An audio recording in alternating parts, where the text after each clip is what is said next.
наше ток-шоу проходит в рамках профориентационной работы и посвящено людям абсолютно из разных сфер деятельности. И сегодня гостем нашей передачи стал человек, работу которого мы видим каждый день вот уже на протяжении 30 лет. И это директор Канашской студии телевидения Тимофеев Владимир Александрович. Здравствуйте. Здравствуйте. Мы очень рады видеть вас в кресле нашего спикера. Мы давно хотели с вами поговорить. Да, и наши дети очень хотели с вами поговорить, ведь они каждый день смотрят по телевидению различные передачи, которые вот уже 30 лет, как мы сказали, выходят каждый день. За эти 30 лет менялся формат, новые передачи выходили, и даже наша передача сейчас выходит под новым форматом, потому что вопросы, которые вам будут заданы, неизвестны до самого последнего момента, да, до их прочтения. Да, формат, как говорили, настоящего экзамена. Да, но вопросы несложные. Они связаны с тем, что на самом деле волнует детей. Вопросы работы, почему именно такая профессия их уже не интересует.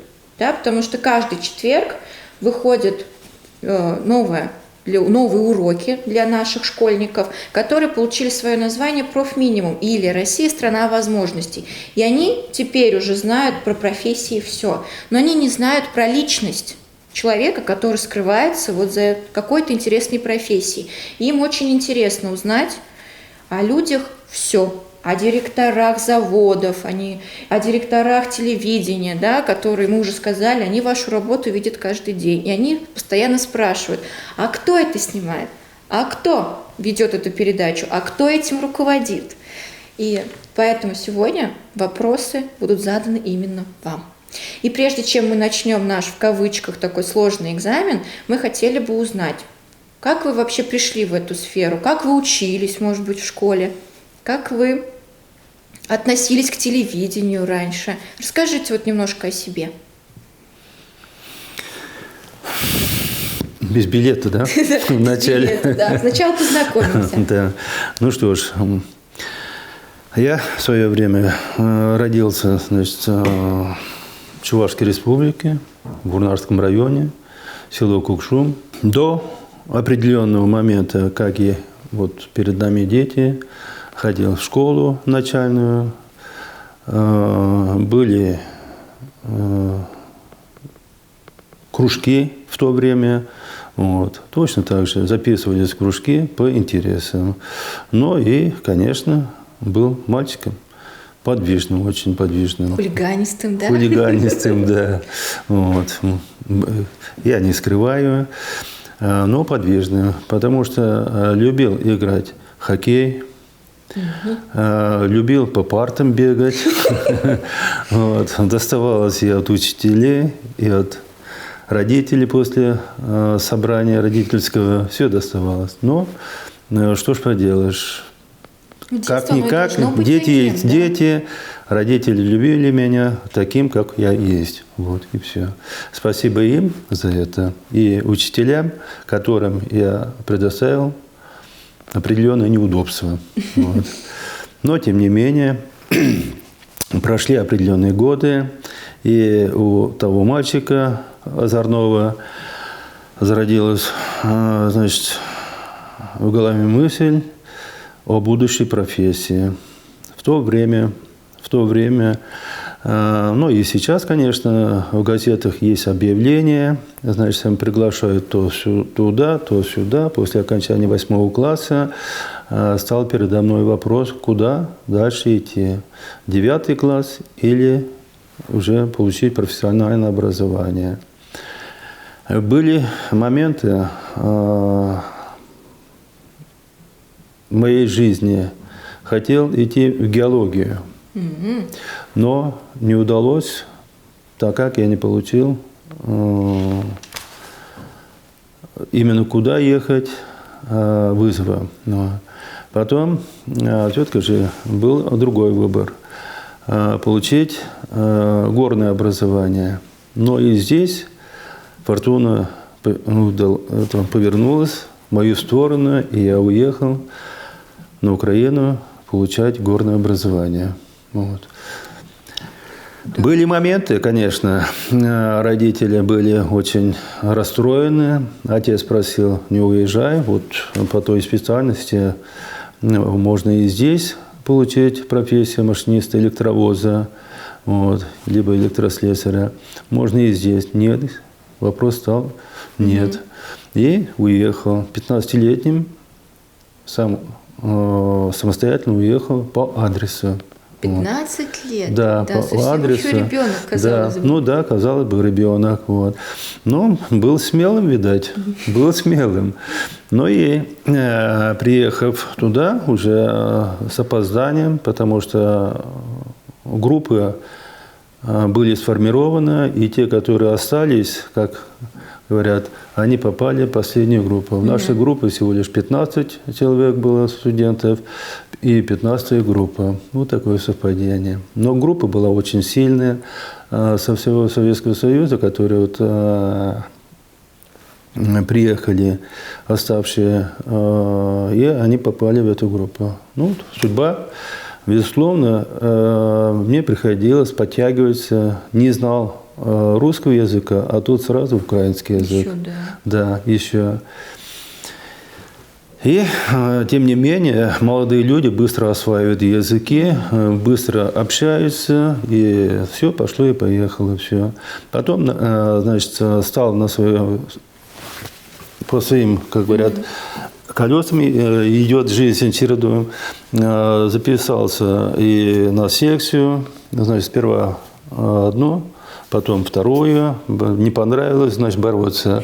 Пошел, значит, другое, боксироваться. И все. 4 года занимался в этой секции. Все попробовали. По боксам.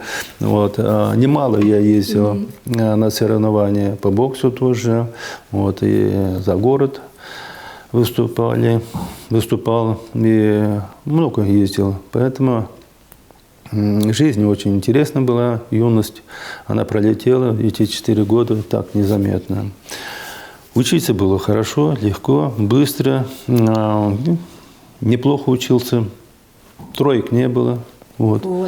Троек не было. Вот. И получилось так, что мне все-таки же мало было одной специальности. Я заявил уже на 3-м курсе про 2-ю специальность. Вот. И получил я, значит, диплом машиниста электровоза. Вот. И уже параллельно учился на электрослесаря. И аттестат электрослесаря, красный аттестат получил. Вот так. Как важно хорошо учиться. Да. Вот, аттестат красный, конечно, но диплом синий. Вот. Но, тем не менее, потом служба в армии, работа до армии под землей, на глубине 400 метров я работал. Вот.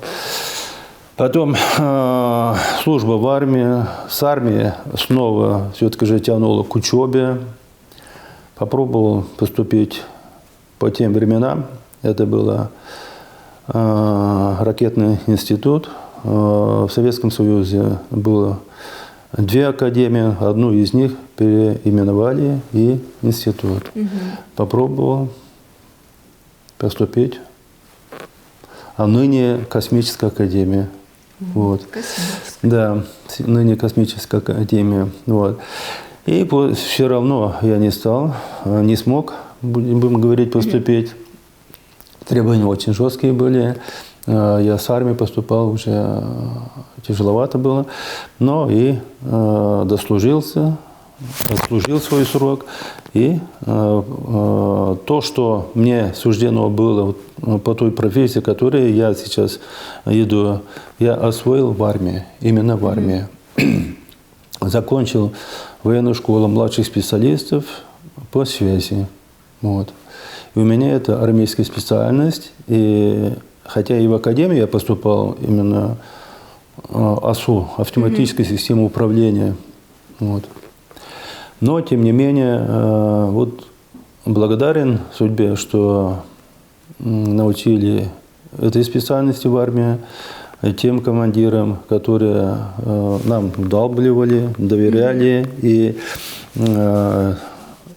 помогали помогали во всех наших практических работах во время регламентных работ. Вот.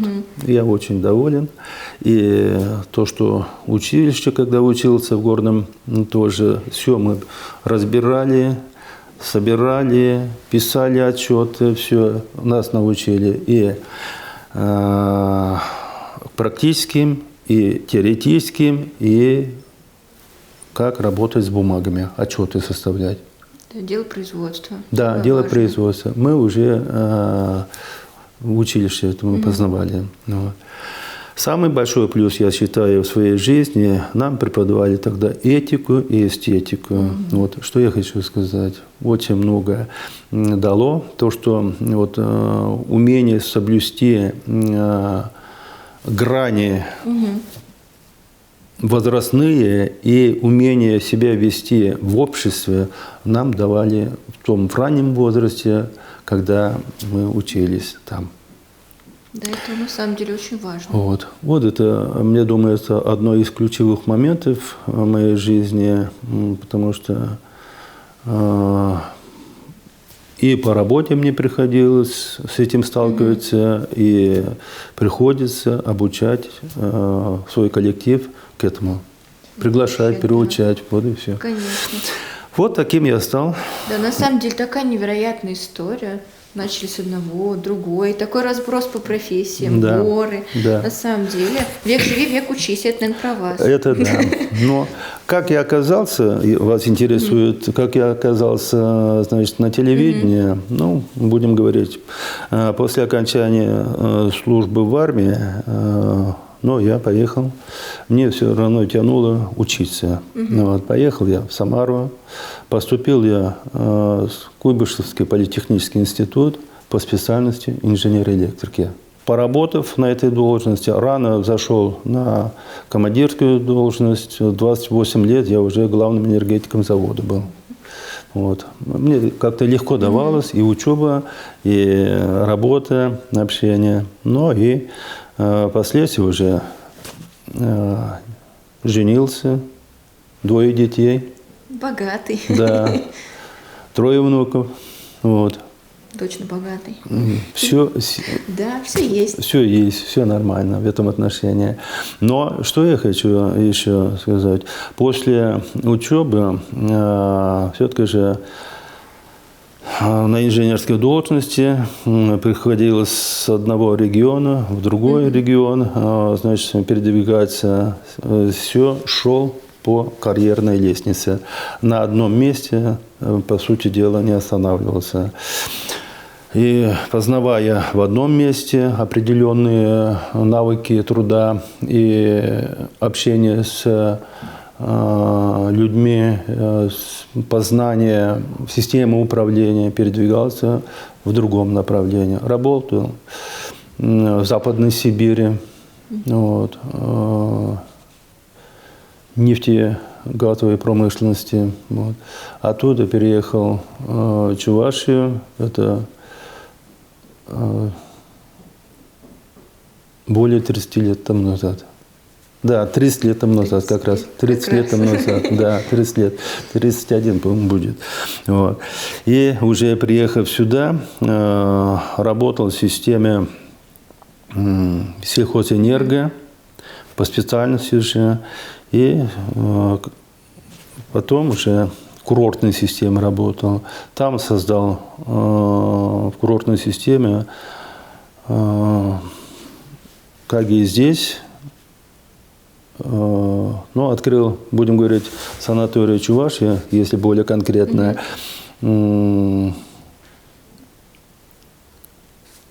Ну, как оператор, но они не выделены были операторы самостоятельно. Они имели лицензии и на оказание услуг кабельного телевидения, интернет, проводного вещания. Ну, и после этого, значит, мы полностью прошедшие решил уже перейти как частное. Бодрость есть, знания есть. Почему бы не попробовать себя как в бизнесе самому? Вот. Ну и вот в 2003 году я приехал в город Канаш, и с того момента все здесь тружусь. Вот, Всё вот как я отлично, оказался здесь, в городе. И сразу скажу, в 2007 году, когда мы работали здесь, город объявил аукцион по продаже канадской студии телевидения. Наша компания, руководимая мною, приняла участие в данном аукционе. По воле судьбы компания наша выиграла этот аукцион. Ну, так все должно было быть, значит. Да, наверное. И с того момента мы здесь очень много, как говорят, проделали, работаем. И человек с бизнеса стал публичным на телевидении. Ну, я как человек, конечно, руководитель, а в основном из-за коллектива канадской студии телевидения. Тот коллектив, который был до этого, моя задача была только приумножить, обновить оборудование и поддержать финансово. А команда очень сильная была. И благодаря этому город Канаш славился везде на уровне и города, и района, и республики, и в Российской Федерации. Мы принимали участие на разных мероприятиях и получали и дипломы, и благодарственные письма, и приглашение принимать участие в тех или иных мероприятиях. Это, конечно же, очень большой, да, ведь показатель работы. Да. И да, на самом деле 30 лет – это большой срок, и то, что вы рассказываете, и сама цифра 30 лет, это говорит уже о многом, да, является большим показателем. Мы знаем, что первая передача вышла 1 декабря 1993 года. В 10:30 вышла первая пробная передача, да, где освещались новости города. И вот уже совсем 1 декабря 2023 года поменялся и формат, и качество телевидения. Да, и вы с 2007 года руководите канадской студией телевидения, и за это время тоже поменялось очень много. Поменялось и оборудование, оно стало современным. Поменялись и люди, да, профессионалы, другие уже совсем. Да, и современная техника, капитальный ремонт, издание уже совсем тоже другое. Новые передачи, новые форматы передач, достаточно интересные. Да, и мы попробуем более подробно узнать о каждой из сфер жизни с помощью карточек. Тяните билет. Давайте попробуем. Спасибо. Но и до билетов мне бы хотелось продолжить ваш рассказ, что на самом деле те первые передачи, которые вышли, я смотрел, многие передачи, в которые были в аналоговом режиме, мы цифровой формат форматировали. Они есть у нас, это архив города, хотя вот в частных руках, но я надеюсь, это архив города, это достояние всех сотрудников в той организации, в которой они работали. Поэтому, я думаю, необходимо этот архив сохранить, приумножить. И, надеюсь, в том формате, который вы сейчас начали уже продолжать наши начатые дела, для меня очень приятно, и я поэтому то приглашение, которое вы направили, принял с удовольствием. И надеюсь, этот формат продолжится уже более в другом ракурсе, более в другом понимании, так как мир меняется, жизнь не стоит на месте, вот и все. И я бы хотел сказать, те руководители, которые начинали, они бы были тоже очень рады этому. Спасибо. И мы очень давайте продолжим. Да, давайте. Какая вас тянет первой? Я, конечно, волнуюсь первый раз вот в таком формате. Что же там написано? Я даже не знаю, как ответить. И что там? Давайте попробуем, что ближе. Был ли страх пробовать себя в новой сфере, кабельном телевидении? Не было, честно признаюсь, не было никакого страха. Я пришел уже более подготовленным, я все это знал. И первоначально, когда я приезжал сюда, прокладывал и линии связи, и монтаж головной станции своими руками. Никакого страха. Я уже приехал сюда подготовленным, вот все, специалистом. Сложно ли быть владельцем и руководителем телеканала? Какие требования у вас к себе? Ну, я начну с последнего вопроса. Требования должны быть у руководителя самыми высокими к себе. Если сам себя не будешь держать в своих руках, и руководитель не будет планировать, руководитель не будет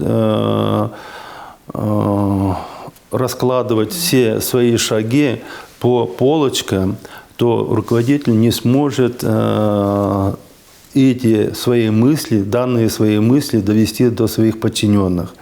Значит, для того, чтобы выполнили задание руководителя, надо подчиненным объяснять доходчиво, спокойно, вдумчиво разговаривать с подчиненными. Вот. А сложно ли быть владельцем и руководителем телеканала? Да, это большая ответственность. Большая ответственность в плане того, что связано это с деньгами, связано это с человеческими судьбами, связано это теми обстоятельствами в жизни. Руководитель планирует одно, а даже не доезжая до работы, по ходу действия может что-то измениться. И руководитель должен обладать теми качествами, чтобы быстро перестраиваться под веяние того момента, который необходимо выполнить ту или иную задачу. Да. Тем более в современном мире, да, ведь когда все меняется, очень тяжело. Да, удерживаться на плаву. Многие телеканалы закрываются. Да, и такие моменты есть. Но здесь, конечно, все зависит от того руководителя, который умеет вокруг себя сплачивать коллектив и умеет каждую копейку беречь и направить в правильном русле. Вот все от этого зависит. Вот. Еще дальше? Да, достаточно? Вот еще смотрите. Нет, достаточный ответ. Отличный ответ вообще. Вы раскрыли. На самом деле, да, вопросы могут быть объемными, но это сейчас интересует вот молодежь.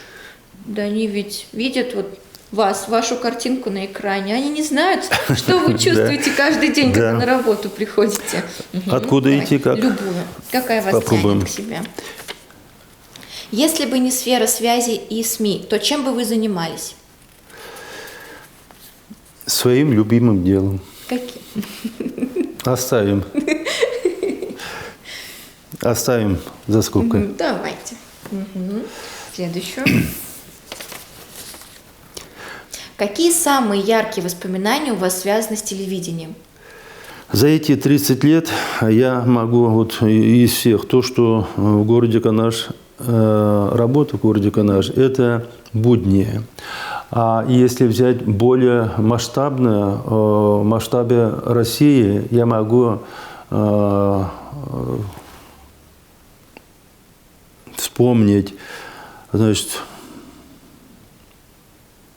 выезд Дивеева. Сколько же лет было тогда церкви? Вот, вот выезд в Дивеево было. И выезд на Булгаре, вот, как восстановили вот эти памятники, и вот мы туда выезжали. Вот. Самые такие яркие, воспоминающие моменты были в жизни. Древний город. Да, древний город. Да. Понимаю.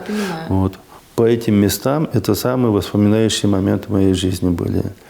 На эти мероприятия мы выезжали своей командой, делали передачи. Конечно, наши телезрители их видели, но вот они есть два таких основных момента ярких. На всю жизнь запомнились. На всю жизнь запомнились, да. Отлично, спасибо.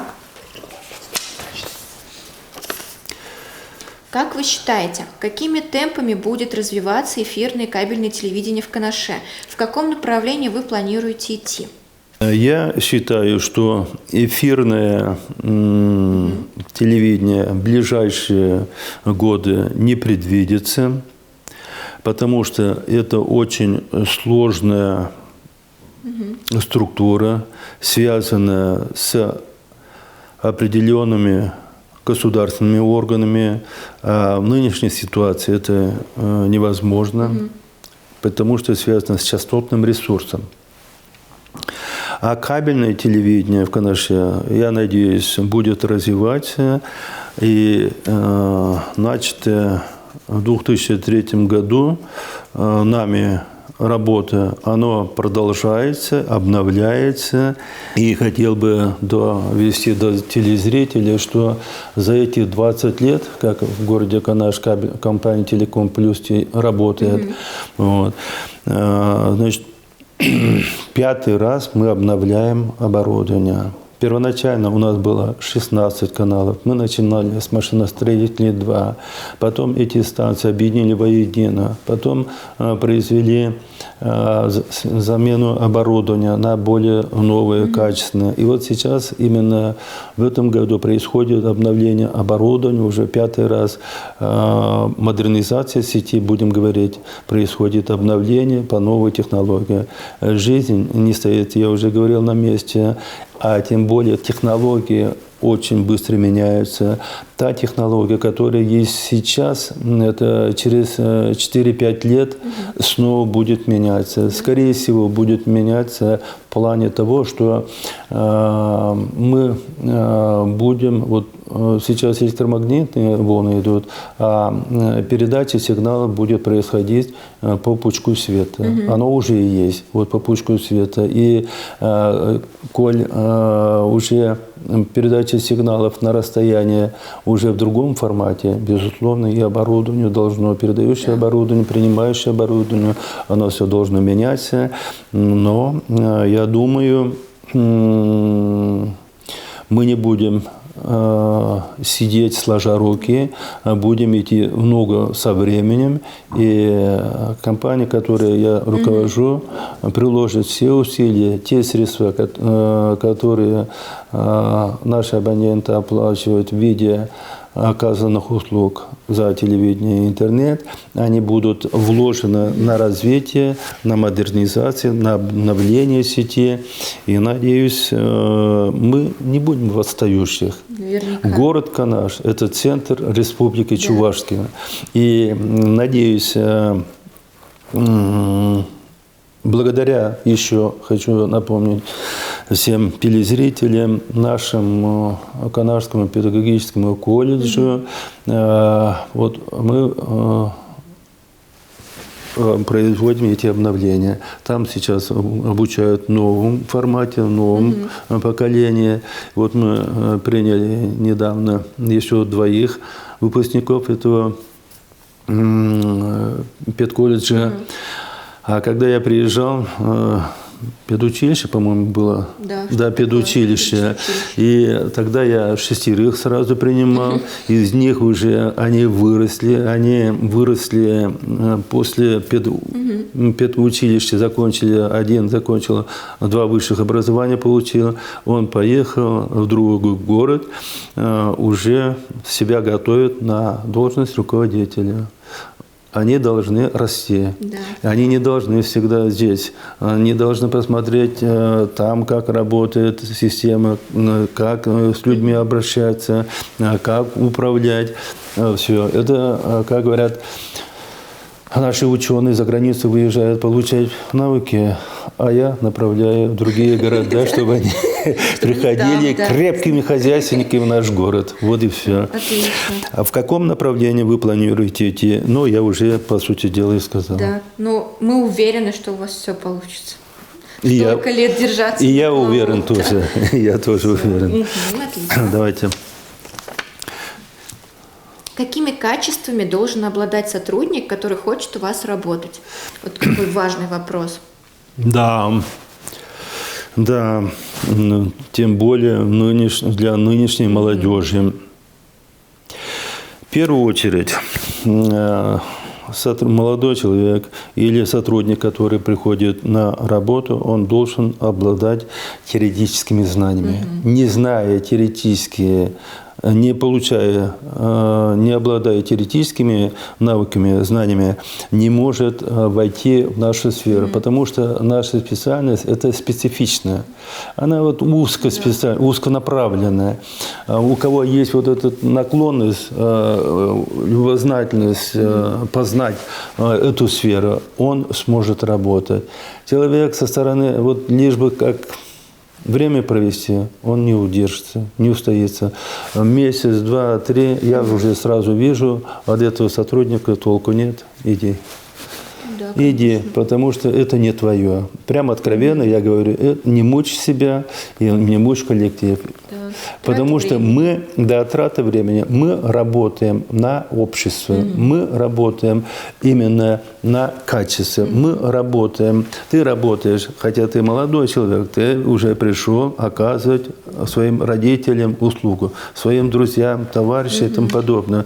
К данной работе относись более серьезно. Вот и все. Да, есть ошибки, но мы следим, мы вовремя, значит, подсказываем, мы вовремя заставляем исправлять его, приходя. Вот это так делается, это так делается. Вот стоим в стороне, наблюдаем, как он дрожащими руками берет проводы или что-то, чего-то делает, нажимает, да, учится. Потому что, нажав не на ту кнопку, можно все испортить. Конечно. Вот, все испортить. Это чисто узконаправленная специализация. Вот. Да, у вас там выработана целая система наставничества, получается. Без да. этого невозможно. Да, без конечно. этого невозможно.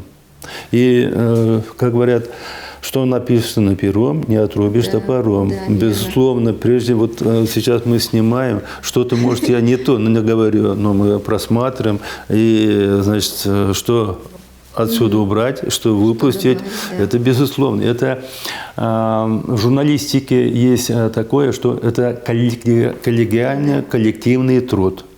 Вот кто-то пишет, но вот это то, что написано, все равно коллектив обсуждает, коллектив рассматривает, и приходим к единому мнению для того, чтобы выпустить в эфир.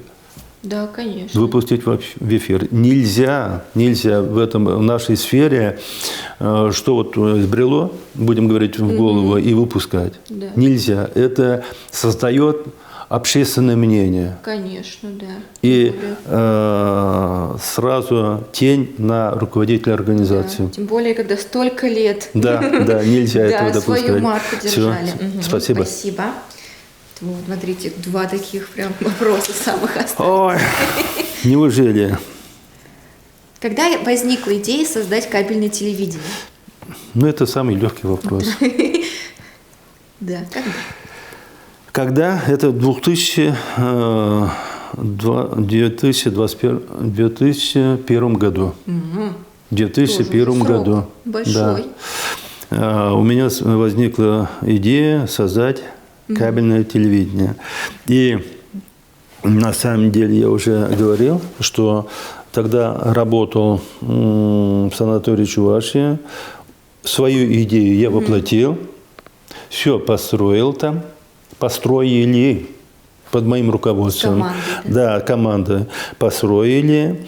И я уже понял, что в свое время не зря меня учили учителя.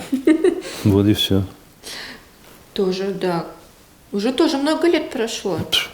2001 год. 22 года? 22 года, да. 22 года, Да. все. И смотрите, сколько всего изменилось. Все учимся еще, все учимся. Смотрите, какой большой.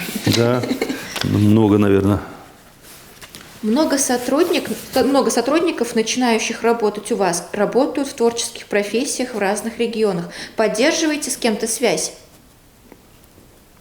Общаетесь с кем-то еще? Это был самый сладкий вопрос напоследок оставили, да. Но я сразу скажу, я горжусь со всеми своими работниками, со всеми своими, значит, журналистами, работниками за кадры, которые были, со всеми, значит, держим связь, они звонят. Если с других регионов приезжают, обязательно к нам приходят, общаемся. Ну, я могу сказать, из тех работников, которые вышли из стен канадской студии телевидения, Шурекова Людмила Геннадьевна. Она работала в последнее время главным редактором газеты «Канаш», а сейчас в аппарате главы республики.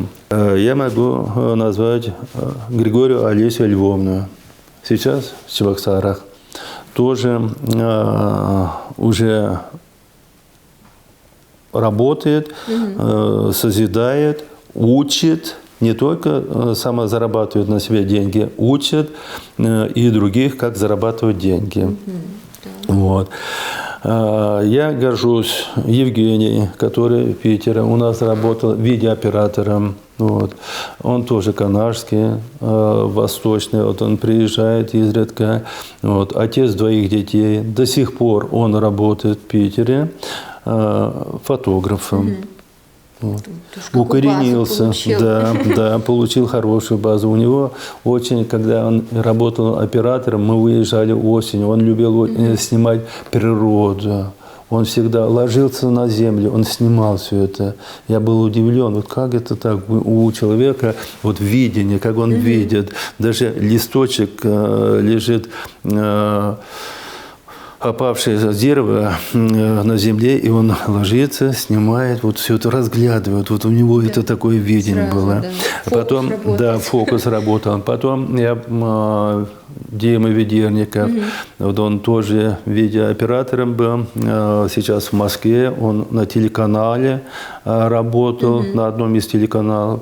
Сейчас я год, наверное, с ним не связываюсь, там же работает или нет, тоже. Они выходцы с Канаша, с канадской студии телевидения.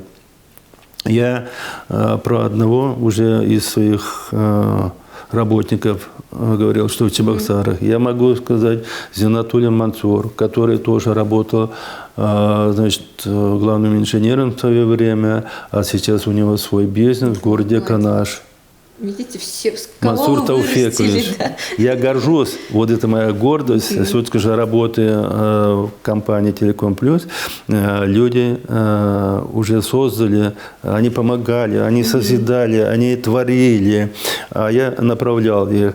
Но есть и другие работники, которые у нас работали. Я смотрю сейчас на крутых иномарках ездят, я смотрю, у них семьи, я вижу, как они. Мне очень приятно. Мне очень приятно. Как-никак, я не зря эти 27-то лет здесь трудился, работал, работаю, и хочется дальше двигать вперед. Вообще вот. Отлично, на самом деле. Да, сколько баз вы им дали? Спасибо всем, которые, вот, про которых я назвал и про которых не назвал, за продвижение телевидения в городе Канаш. Всем этим людям. Да, на самом деле. Ваша команда. Да. И у нас осталось еще 2 карточки, которые вот такие самые сложные, наверное. И первое, 30 лет телевидению. Как вы считаете, это много или мало? 30 лет. Это и много с человеческой жизни. Все-таки же, если так среднее, будем говорить, половину жизни прожил. Если среднестатистический человек, если будет проживать. Но в то же время это очень мало. Это очень мало. Мне бы хотелось еще 30, еще 30, чтобы в городе Канаш, благодаря вам и вашим будущим, как говорят, вы продвигали, вы, значит, начатые дела кем-то, вот я уже говорил, я тоже продвигали, и мое дело, дальше двигались, и нас радовали своим трудом, своими передачами, своими сюжетами. Настанет момент, мы будем обыкновенные телезрители. Вот. И чтобы мы радовались, да, мы когда-то работали там, а вот сейчас начинают наше начатое дело продвигают другие. Да, теперь у ребят есть новый пример для подражания. по вашему пути успеха, да, наверняка и они захотят пойти. Хотелось бы. Да, и последний наш вопрос. Что бы вы хотели пожелать себе, своему бизнесу, а главное людям, которые были и есть рядом? В первую очередь хотелось бы пожелать всем здоровья. Да, самое главное. Всем здоровья. Бизнес будет оно расти, если будет здоровье, если человек будет следить за сутью происходящих событий в этом обществе. Не потерять интерес к жизни. Любить и быть любимым. Любить природу, любить окружающих, любить сотрудников, любить свою профессию. Все на любви основывается. Вот. Главное, значит, людям, которые были и есть рядом, благополучие в семье, взаимопонимание, уважение друг к другу. Вот и все. Да, вот что я желаю. Будет это, будет все. Да, все будет. Вот и все. Да. Спасибо вам большое за такой открытый и душевный разговор. Мы очень рады, что именно вы были сегодня в кресле спикера. Да, и мы надеемся, и вы, и вам Я, у нас по понравилось. сути дела, никогда за эти 30 лет не раскрывал такие тайны, да, такие тайны личные, никогда никому ничего не рассказывал. Вот мы первые. Впервые в жизни вы этого добились. Спасибо.